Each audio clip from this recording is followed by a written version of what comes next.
seja bem-vinda, seja bem-vindo à segunda edição do Farmácia Update Talks. Nós estamos aqui hoje para falar de pesquisa clínica e eu recebo a doutora Sueli Pereira Zeferino. Ela é assistente de pesquisa do Serviço de Anestesiologia do INCOR, Instituto do Coração, do Hospital das Clínicas da Faculdade de Medicina da USP, da Universidade de São Paulo. E ela vai trazer para a gente a sua experiência com pesquisa clínica. Doutora Sueli, muito obrigada por estar aqui conosco. Ela vai trazer para a gente resultados de estudo que ela vem fazendo com soluções prontas para uso. Os nossos resultados no mundo inteiro sobre estudos utilizando soluções prontas para uso trazem a segurança do paciente em evidência. Quando a gente utiliza soluções prontas para uso, para você farmacêutico hospitalar, auxilia muito em toda a gestão, né, com números de itens que você tem a fazer de gestão ali, de frascos ampola, também de soluções parenterais de grande volume e também lá para a enfermagem, para a equipe de farmácia clínica, você já tem uma solução pronta que vai chegar ali na enfermaria para ser administrada no paciente, com a certeza de que aquela solução tem aquela concentração e que não precisa diluir. Então, pensando nisso, nós trouxemos a doutora Sueli para contar sobre o estudo que vocês vêm fazendo. Então, por favor, fala para a gente, primeiro se apresente, né, que nós sabemos que o currículo da doutora Sueli é vasto, e também fale um pouco desse estudo que vocês estão conduzindo. Ok. Elaine, inicialmente eu gostaria de agradecer o convite. Eu sou muito honrada em estar aqui com a Elaine, que também é uma pessoa assim, bastante diferenciada na área dela, né, com uma experiência vasta, e para mim é uma grande honra. Muito obrigada. Como ela já falou o meu nome por completo. Eu sou enfermeira de formação, eu sou especialista em pesquisa clínica pela Harvard. Como enfermeira, eu atuo no Instituto do Coração há mais de 20 anos. Eu estou no serviço de anestesiologia atualmente e lá eu desenvolvo pesquisas acadêmicas e da indústria farmacêutica em várias linhas de pesquisa. Tanto pesquisas com iniciativa do pesquisador, quanto pesquisas da indústria farmacêutica. Isso, então, por favor, eu sei que você está fazendo um estudo, conduzindo, a gente sabe que está em andamento, mas eu gostaria que você falasse sobre o estudo utilizando soluções prontas para uso e se você puder adiantar alguns resultados, a gente vai adorar saber. Perfeito. Na verdade, essa parceria da academia com a indústria farmacêutica é sempre muito importante. Obviamente, dentro dos preceitos éticos, ou seja, sendo esse resultado positivo ou negativo, ele será publicado. Então, toda vez que nós fazemos essa parceria, Elaine, a gente tem como base, principalmente a parte ética, em podermos realizar a publicação desses resultados em revistas de alto impacto para que a comunidade científica tenha acesso e nós possamos progredir com a ciência no Brasil e no mundo. Isso é fundamental, né, doutora Sueli? A gente trabalhar, a gente tem uma legislação sobre ética em pesquisa e esse disclaimer eu acho que tem que ficar claro para todo mundo que está nos assistindo. Por favor, continue. Obrigada, doutora Elaine. Então, doutora Elaine, como você falou inicialmente, posso chamá-la de você? Pode. Obrigada. Como você falou inicialmente, nós estamos conduzindo atualmente 2 estudos com soluções prontas. E eu tenho um terceiro que nós conduzimos e já encerramos, e felizmente ele já está submetido em uma revista internacional. Nós estamos aguardando, né, o parecer dessa revista para que ele seja finalmente publicado. Então eu vou falar, se você me permitir, um pouquinho de cada um deles, para que vocês tenham o conhecimento, né, do desenho do estudo, que é super importante, né, para que a gente possa entender o resultado. Então, inicialmente eu vou falar sobre o nosso primeiro estudo, esse que está submetido em uma revista, que já eu falo qual é a revista. Nesse estudo nós fizemos a comparação de ropivacaína com ropivacaína associada à dexametasona. tá certo? E aí, esse estudo, o objetivo primário desse estudo é a redução de dor no pós-operatório em pacientes submetidos à cirurgia de revascularização do miocárdio. Aquela que a gente conhece como a famosa cirurgia de ponte de safena, tá certo? Lembrando que a safena é aquela veinha que a gente tem na perna, que o cirurgião retira e faz a ponte naquele local da artéria que está obstruído ou parcialmente obstruído, ok? Então, nesse estudo, doutora Elaine, a nossa população, nós incluímos então pacientes que iriam ser submetidos à revascularização do miocárdio. Então nós abordávamos este paciente no dia anterior ou dias anteriores à cirurgia e nós aplicávamos o termo de consentimento livre e esclarecido, tá certo? Eu vou voltar um pouquinho. Todo estudo clínico, seja ele acadêmico ou da indústria farmacêutica, ele deve ser aprovado por um CEP, Comitê de Ética em Pesquisa. Este comitê é que vai avaliar do ponto de vista científico e principalmente ético, se esse estudo atende a todas as normas locais e se esse estudo for internacional, incluindo as normas internacionais. Então, nesse estudo, doutora Elaine, ele já estava aprovado e por isso nós passamos o termo de consentimento. Na aprovação, nós temos tanto a aprovação do protocolo de pesquisa quanto a aprovação do termo de consentimento. Então, nós aplicávamos este termo de consentimento dias antes da cirurgia e nós convidávamos o paciente. Por que convidar? Porque nosso paciente... a gente escutou muito isso durante a pandemia do Covid-19, que eles eram cobaias. Então, os pacientes não são cobaias.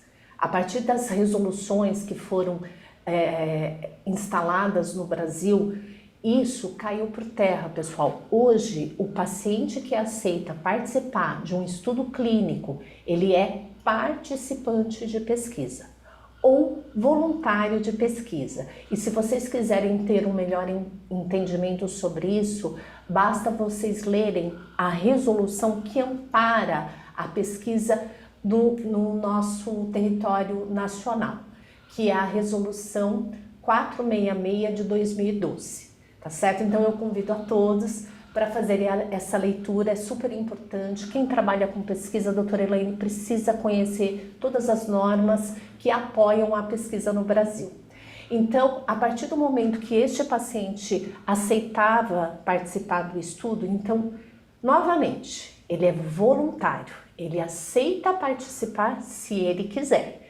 Se ele não quiser participar, é um direito previsto na normatização.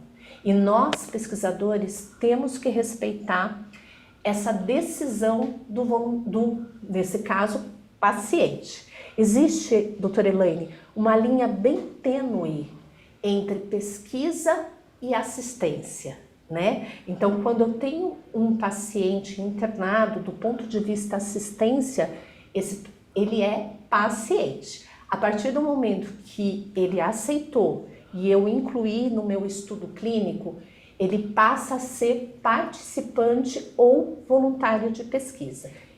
Inclusive, pois não, doutora Elaine, imagina. Mas, inclusive, ele pode desistir a qualquer momento, né? Ele pode voltar atrás e falar, não quero mais, e o pesquisador deve retirá-lo do N, né, do seu estudo, não é isso? Exatamente, doutora Elaine, muito obrigada, é isso mesmo. Mesmo o paciente aceitando participar da pesquisa, a qualquer momento isso é previsto nas resoluções vigentes no Brasil. A qualquer momento ele pode querer não participar mais e ele tem todo esse direito. E como a doutora Elaine colocou perfeitamente, nós pesquisadores temos que atender a essa solicitação do nosso paciente. Então, uma vez que o paciente assinou o termo de consentimento livre e esclarecido, que daqui para frente eu vou chamar de TCLE, que no nosso meio científico é muito bem conhecido por esta sigla, ele se torna, como eu acabei de falar, um voluntário de pesquisa. E esse documento formaliza a entrada deste paciente no nosso estudo clínico.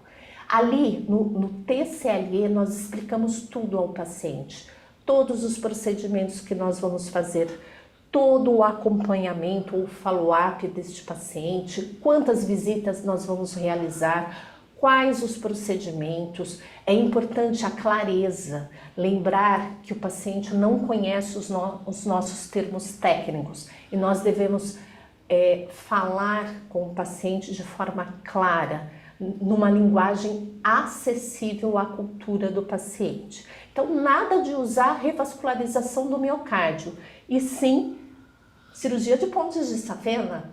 Isso o paciente conhece bem. Se você falar para o paciente cirurgia de pontes de safena, ele conhece perfeitamente, entendeu?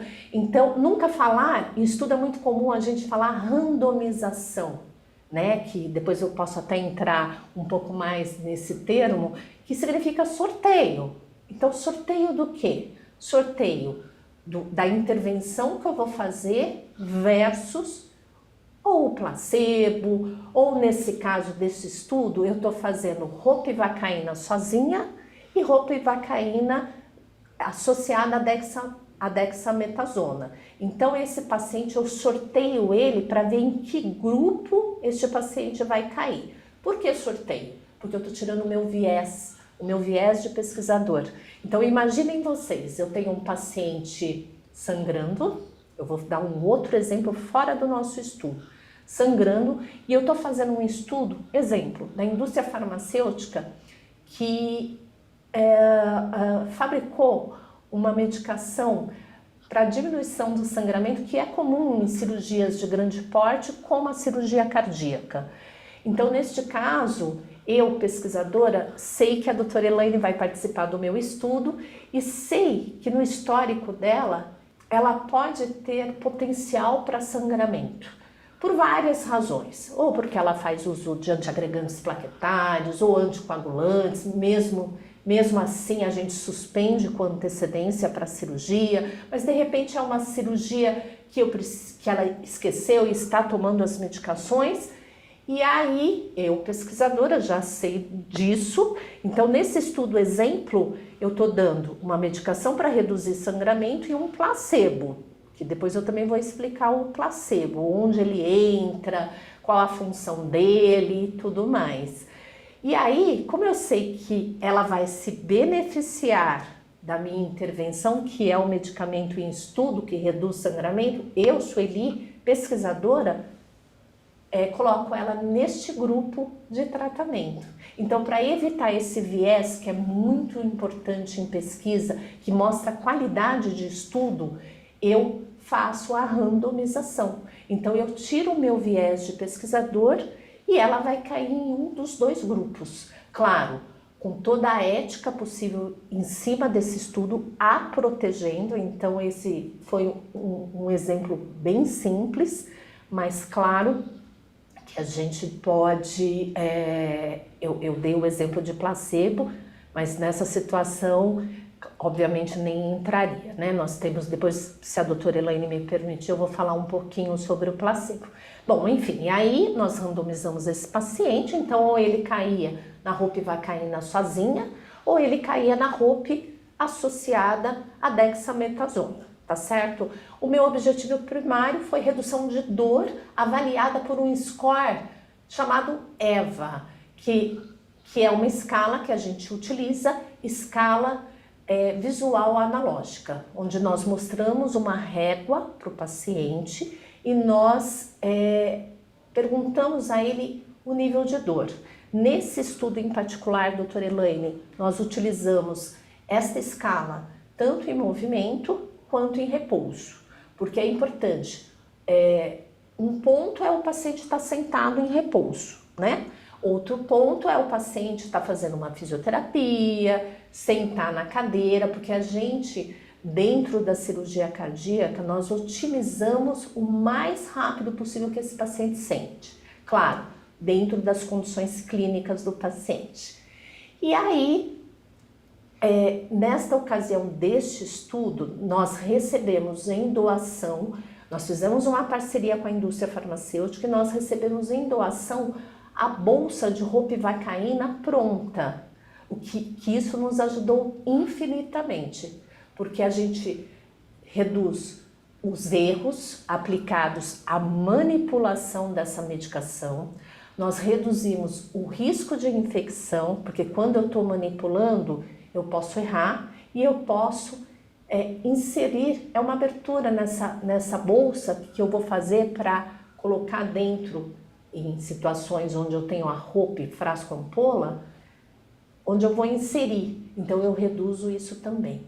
Então, com esta bolsa pronta, esse estudo também nós conduzimos de forma cega, então é o famoso duplo cego, que depois, se a Elaine me permitir, eu também falo um pouquinho sobre isso, mas o duplo cego, dando aqui um spoilerzinho, ele é um formato que nem eu, pesquisadora, sei qual é a medicação que eu estou dando para esse paciente e nem o paciente, tá certo? Quem sabe um grupo que a gente chama de grupo não cego, porque aí eu estou falando de segurança também.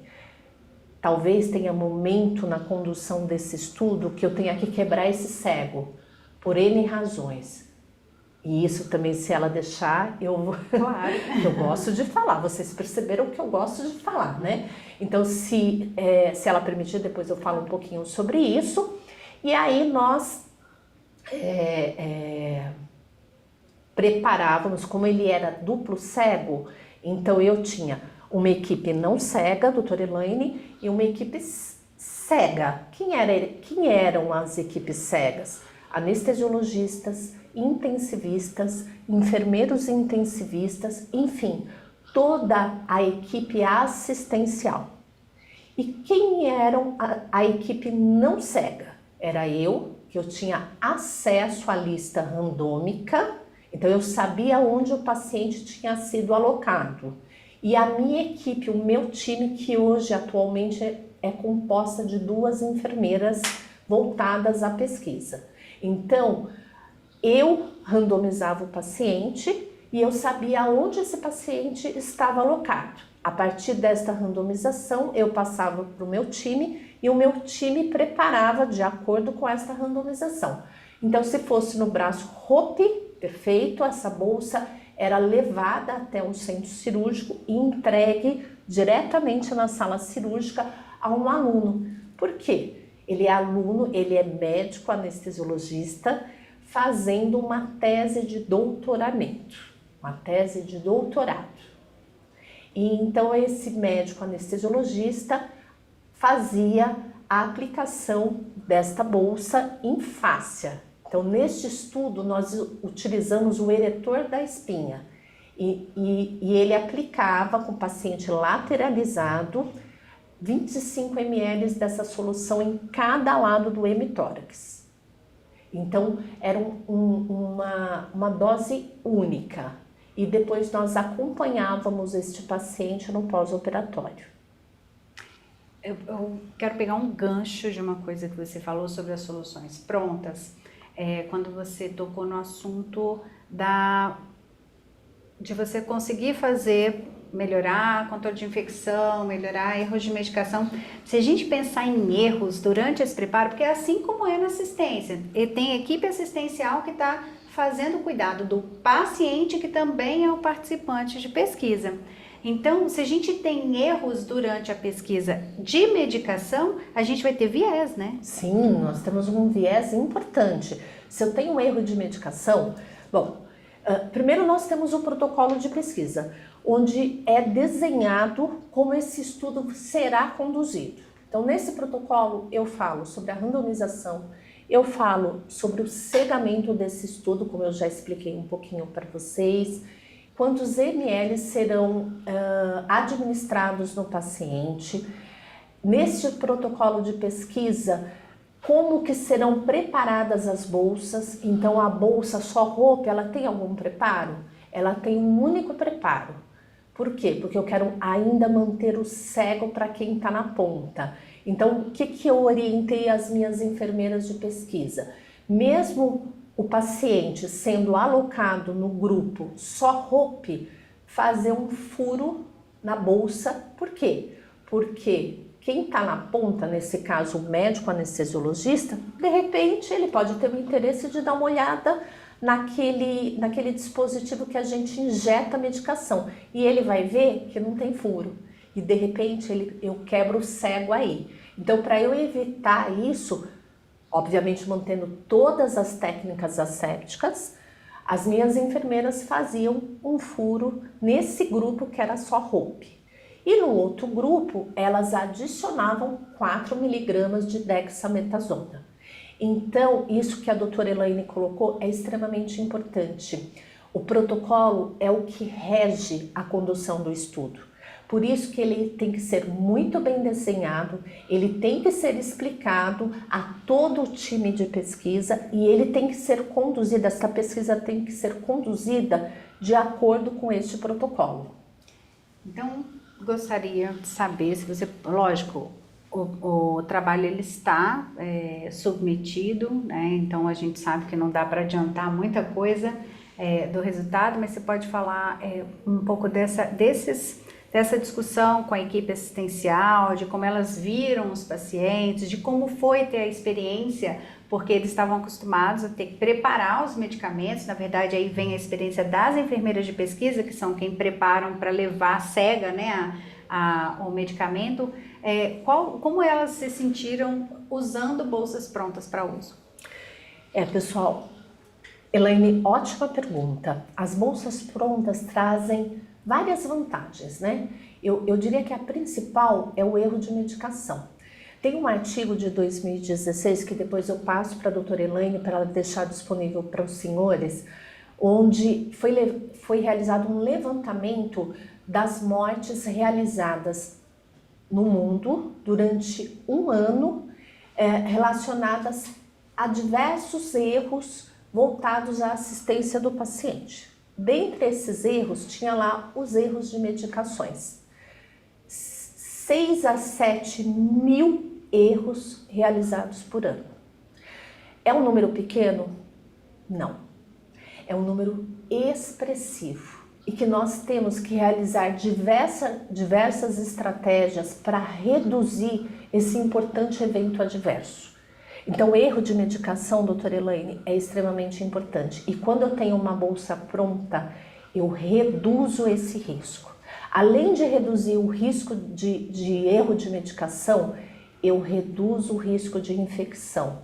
Porque quando a bolsa é preparada, seja para o estudo clínico, seja para assistência, ela passa por boas práticas clínicas de fabricação deste medicamento.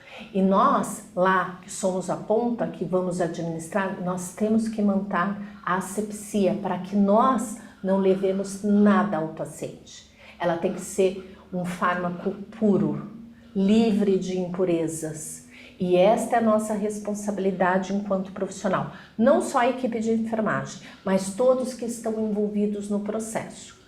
Outra vantagem que eu vejo das bolsas prontas é o custo-efetividade, né? Então veja bem, quando eu tenho que preparar HOPE, eu tenho que abrir mão de um soro, seja fisiológico, seja glicosado, eu tenho que utilizar seringa, agulha para passar essa medicação para esse soro para que eu consiga administrar no paciente. Olha quantas etapas, olha quantas oportunidades de erro. Quanto mais etapas, mais oportunidade de erro. É o famoso queijinho, lembra? Queijo suíço, né, de James Reason. Lembram disso? Exatamente, nós temos que evitar isso. E então aí, nesse processo, eu consigo reduzir custos, né? Porque vocês sabem qual é o custo envolvido no preparo de uma bolsa de soro fisiológico, soro glicosado para a sua instituição? Você sabe quanto custa uma seringa, uma agulha, que muitas vezes a gente utiliza muito mais, porque caiu, porque contaminou, porque o desperdício, eu tinha que tirar desse soro 50 ml, é uma bolsa de 100, e erroneamente eu acabei retirando a mais ou a menos, então eu tenho que abrir outra bolsa de soro para que eu faça essa diluição, e na bolsa pronta eu tiro tudo isso de cena. Então eu melhoro totalmente a segurança e a qualidade. Concorda, doutora Elaine? Concordo. E a gente tem que lembrar, né, que para o farmacêutico clínico, ele está lá junto, vendo tudo isso acontecer, reduz em eventos adversos ali, mas tem o pessoal da gestão. Então, quando a gente tem as soluções parenterais de grande volume, normalmente nos hospitais, são distribuídas, né, são distribuídas às enfermarias em dose coletiva, que a gente chama, vão as caixas, né, de solução parenteral de grande volume para lá. Então tem Exatamente. Isso, vai fazer essa distribuição, a farmácia tem como função fazer o controle da validade desses produtos, do acondicionamento lá nas enfermarias, e do lado de cá também tem que fazer os frascos ampola e tudo mais. Então quando você tem uma bolsa pronta, para a gestão de farmácia hospitalar faz muita diferença. Agora eu quero comentar uma outra coisa, porque assim, eu comecei com segurança do paciente em 1900 e bolinha, né? Nós montamos aqui no HC de Ribeirão Preto, a gente está em São Paulo, né? Por isso eu falei aqui. Que ela continua linda, né, pessoal? Obrigada. Mas a gente montou o primeiro comitê de segurança do paciente lá em 2007. Eu, farmacêutica, trabalhava farmacovigilância, eventos adversos associados a medicamentos, mas eu comecei a trabalhar então com toda a equipe multi, a segurança do paciente. E eu descobri vários eventos que eu nem imaginava, queda de paciente e tudo mais. E quando a gente fala de manipulação, né, de redução de controle de infecção, eu penso, e eu quero te ouvir, que também a gente reduz um outro evento adverso chamado flebite, porque se a gente vai manipular, as bolsas normalmente têm uma estabilidade maior de tempo, então você consegue, nesse caso do estudo, foi uma aplicação única, né, e tudo mais, de volumes ali definidos, mas na prática, às vezes a gente tem uma solução contínua que vai fazer, né, às vezes fica mais tempo, dependendo da analgesia que vai ser utilizada. E se você tem uma estabilidade da bolsa maior do que a gente costuma ter com essa solução preparada, você manipula menos também, é isso? É isso mesmo. Mais uma vez, obrigada pela pergunta, doutora Elaine. É isso mesmo, pessoal. Infelizmente, nós temos um alto índice de flebite. E a flebite impõe risco maior ao paciente. Porque eu estou falando, se for um acesso venoso, periférico, o dano é menor, mas se for um acesso periférico central, ele está dentro do coração. Então o risco desse paciente vir a ocorrer uma sepse é muito alto. Então realmente as soluções prontas, elas trazem essa segurança, essa redução do risco. E as infecções hoje, elas respondem por um percentual muito grande dentro das instituições hospitalares. E é nosso dever reduzir esses riscos, reduzir essa incidência, que traz, além do aumento de custos hospitalares, traz o pior, que é o dano maior ao paciente. Que dentro da pesquisa, isso é muito importante, muito controlado, muito identificado, muito registrado, para que possa haver as auditorias desse estudo, para que nós possamos relacionar o rastreio da medicação, para que nós possamos avaliar se foi a medicação que trouxe esse evento adverso. Enfim, é bastante coisa, né, pessoal? Mas isso é pesquisa clínica. Ela tem que ser pautada em ética e qualidade. E segurança ao paciente, principalmente segurança ao participante de pesquisa. Agora eu gostaria de que você falasse um pouquinho desses outros 2 estudos que vocês estão conduzindo. Eu imagino que vocês estão ainda em condução, então, por favor, fique à vontade para dar uma pincelada em cada um deles. Perfeito. Bom, eu só vou falar um último ponto em relação a esse estudo que nós estamos comparando, que nós comparamos, ele já finalizou, né? A RUP sozinha com dexametasona e é associada à dexametasona. Ele foi submetido ao BRIT Journal of Anesthesia, e nós estamos aguardando, né, uma revista inglesa, que ele seja aceito. E quando isso acontecer, certamente eu vou avisar a doutora Elaine para que ela passe os resultados todos, infelizmente ou felizmente. Nós assinamos vários termos, né, doutora Elaine, que nós não podemos divulgar. Nós vamos aproveitar então e fazer já um chamado às pessoas que estão nos vendo, porque o site do Farmácia Update vai trazer muitas novidades e vai trazer o estudo publicado, que nós estamos torcendo por essa publicação dentro do site. Então você pode se cadastrar no site para receber essas e outras atualizações que vão subir lá no site. O cadastro é gratuito, você não fica recebendo spam.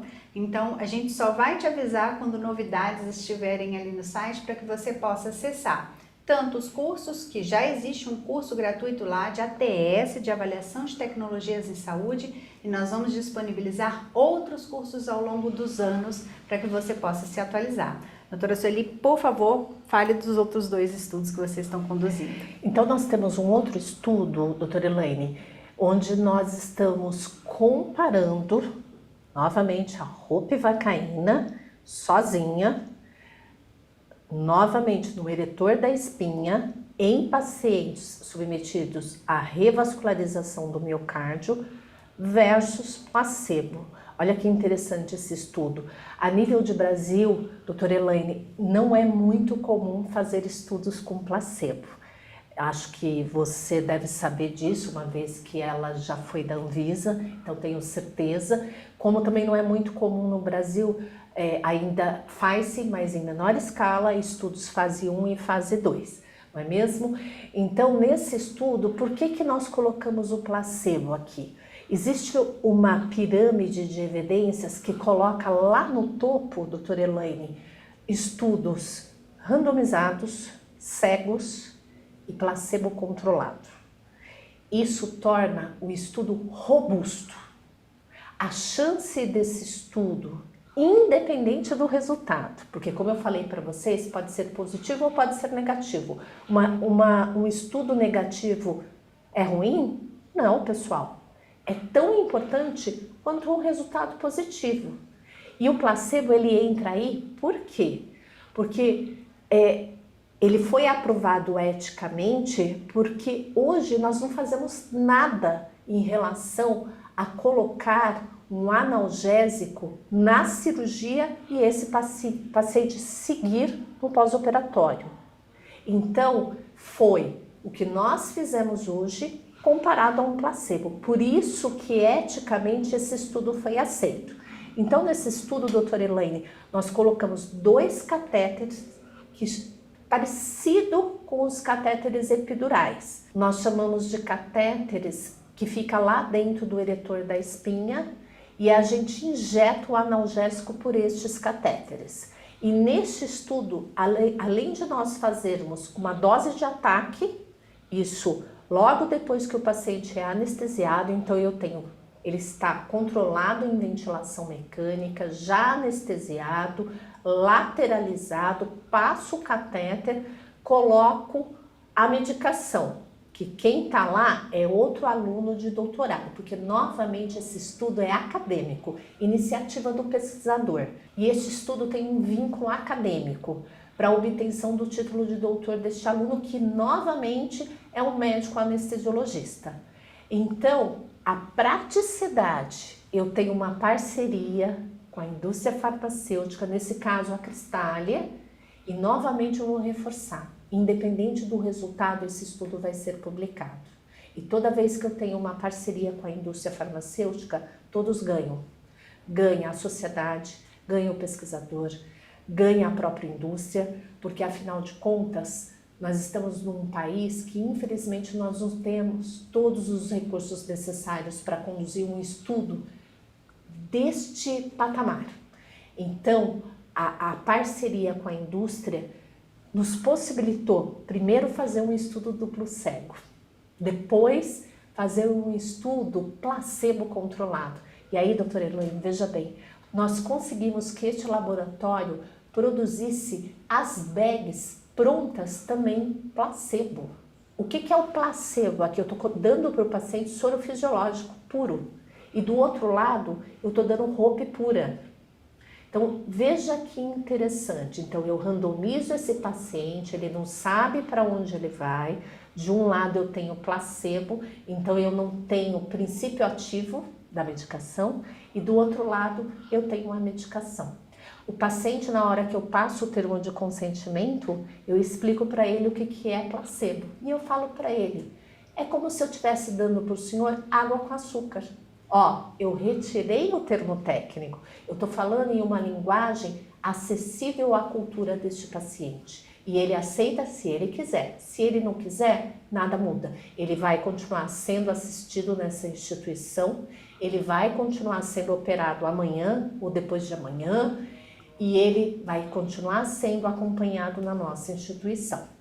E aí nós deixamos esse catéter no paciente, termina a cirurgia, nós colocamos uma bomba de controle do paciente chamada PCA, analgesia controlada pelo paciente, e esse paciente segue para a UTI.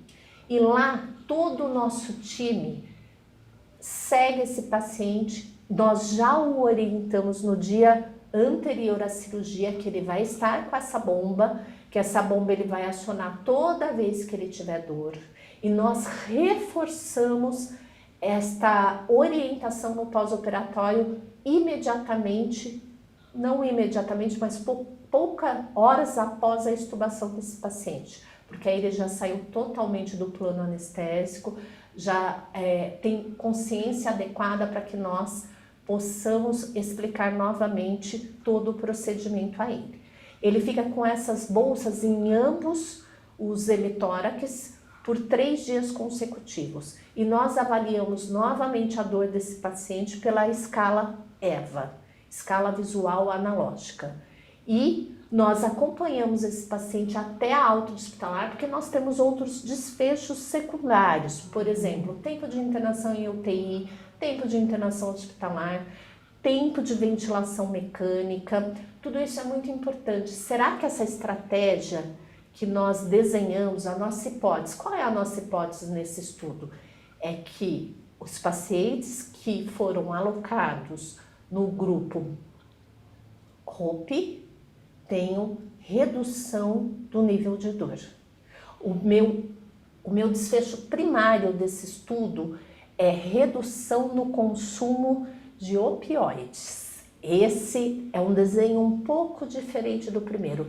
Lá eu vi a dor e o secundário foi opioides. Nesse eu vejo dor, mas ela é secundária, e no primário eu tenho redução de opioides. Então esse estudo ele está na fase de condução. Então nós começamos, a praticidade das 2 bolsas prontas trouxe qualidade a esse estudo, eu consigo rastreá-las. Então eu sei, dentro da pesquisa é importante eu saber qual paciente foi alocado em qual grupo, que lote que eu dei, que fabricação, número de fabricação, enfim, tudo é extremamente acompanhado para que eu traga segurança a este paciente. E eu vou aproveitar, doutora Elaine, para falar, a figura do farmacêutico, doutora Elaine, é muito importante. No nosso time, felizmente, nós temos o farmacêutico hospitalar dentro do nosso time, o que possibilita um maior incremento de segurança e qualidade a todos os nossos estudos.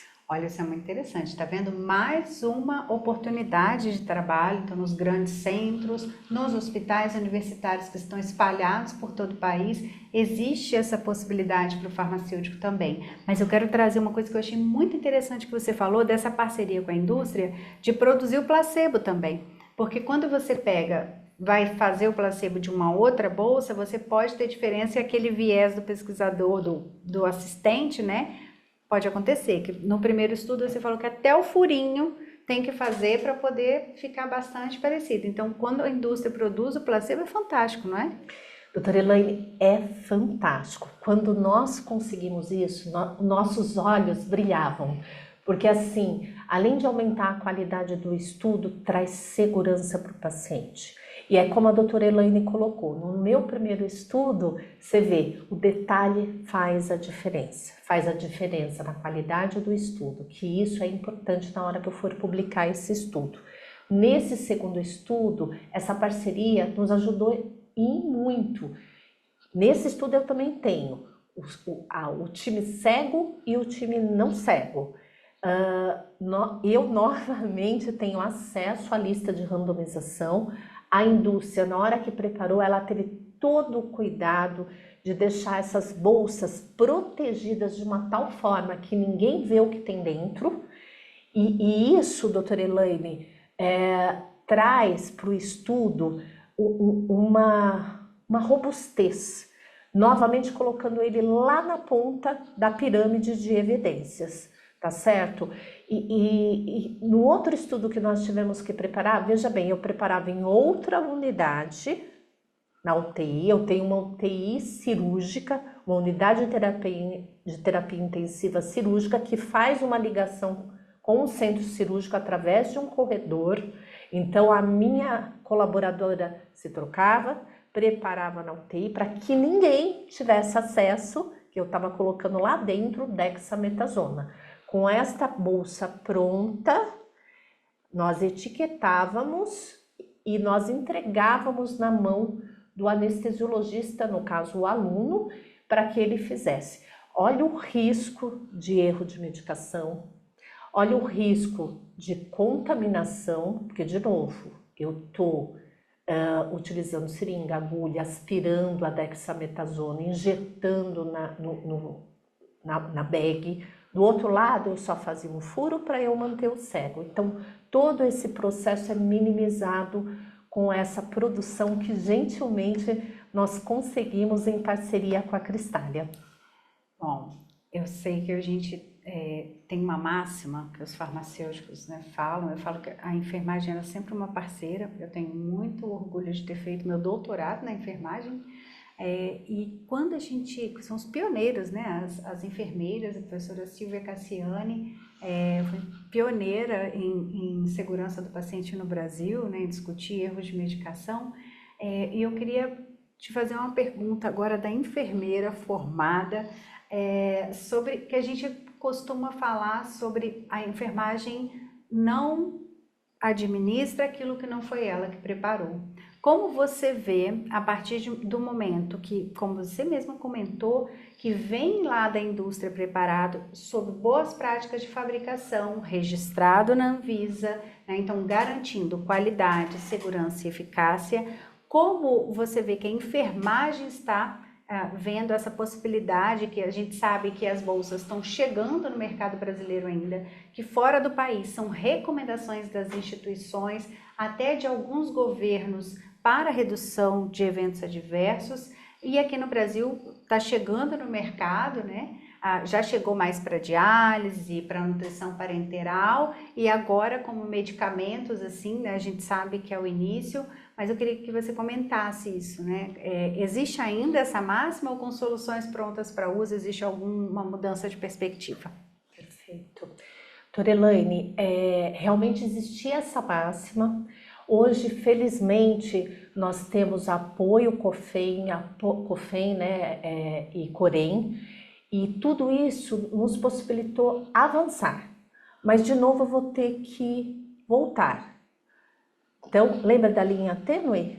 Então, de um lado eu tenho assistência, onde eu tenho medicamentos totalmente aprovados no Brasil, em solo brasileiro, né, com registros e assim amparado pela Anvisa, pelo Ministério da Saúde, e que nos traz segurança para administrar no paciente.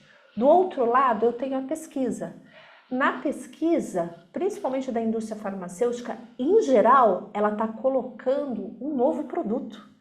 O novo produto ele não tem registro ainda Anvisa, Ministério da Saúde, em nenhuma instância brasileira, tá certo? Mas este medicamento em estudo, ele tem a proteção das normatizações voltadas à pesquisa. Inclusive da Anvisa. Inclusive da Anvisa, porque um estudo clínico, como eu falei inicialmente, ele tem que ser aprovado por um comitê de ética. Mas se ele envolve fármaco, ele também tem que ser aprovado pela Anvisa. Ele tem que ter uma licença de importação. Estou certa, doutora Elaine? Exatamente. E esta licença, quem dá é a Anvisa.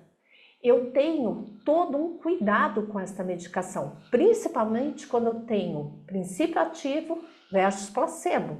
Se essa medicação cai na mão dos profissionais, que não é o time de pesquisa, pode ser administrado no paciente um placebo. E o médico esperar um retorno clínico e que ele não vai conseguir verificar.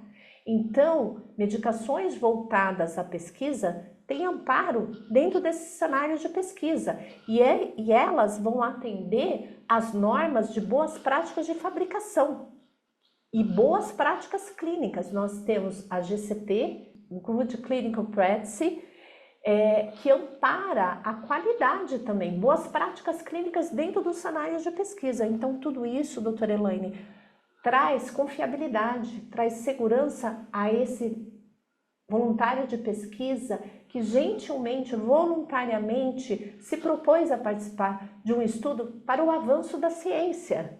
Né? Tudo que nós temos hoje, doutora Elaine, em matéria de avanços dentro da saúde, todos passaram por um estudo clínico, não clínico e diversas outras normas que devem ser atendidas para que este produto seja comercializado dentro do Brasil.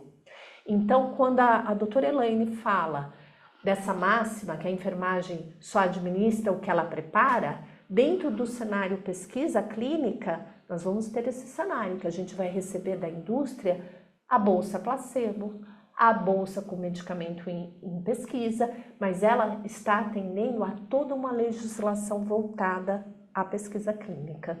E assim traz segurança para todo mundo, né? Com certeza. Doutora Sueli, um bate-papo muito rico, eu tenho certeza que os nossos ouvintes aqui, os nossos assistentes, com certeza aprenderam muito com o nosso bate-papo. Eu quero te parabenizar por toda essa condução, porque é graças a esse tipo de pesquisa, como você disse, que a gente avança, que a ciência avança e que nós podemos fazer práticas baseadas em evidências, que a gente se fundamente para tomar algumas decisões, não é mesmo? Então, antes de te agradecer, eu quero dizer para vocês que vocês podem também, a partir de toda essa conversa, se identificou a necessidade, por exemplo, de aprofundar em algum assunto, pode colocar aqui embaixo para gente, enviando o contato para o Farmácia Update, sugerindo cursos, palestras, webinar, e a gente está super aberta a sugestões dos farmacêuticos. Esse espaço é seu para que a gente possa trazer mais conhecimento para você. Doutora Sueli, muito obrigada por essa participação super especial que trouxe tanto conhecimento para a gente. Parabéns mais uma vez pelo seu trabalho. Doutora Elaine, gostaria de agradecer novamente o convite. É muito rico estar aqui com vocês, dividir conhecimentos. Eu sempre falo para a doutora Elaine, eu estou em constante aprendizado. E nós só seremos profissionais diferenciados se nós tivermos este conhecimento. E este conhecimento nós adquirimos no dia a dia. Então é uma honra estar aqui com você, doutora Elaine, com esse público maravilhoso e participar do Farmácia Update.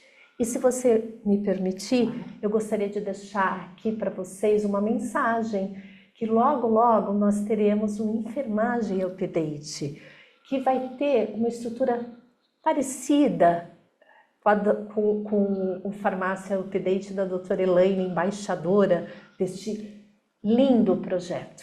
Então eu agradeço novamente e desejo a todos muito sucesso. Obrigada.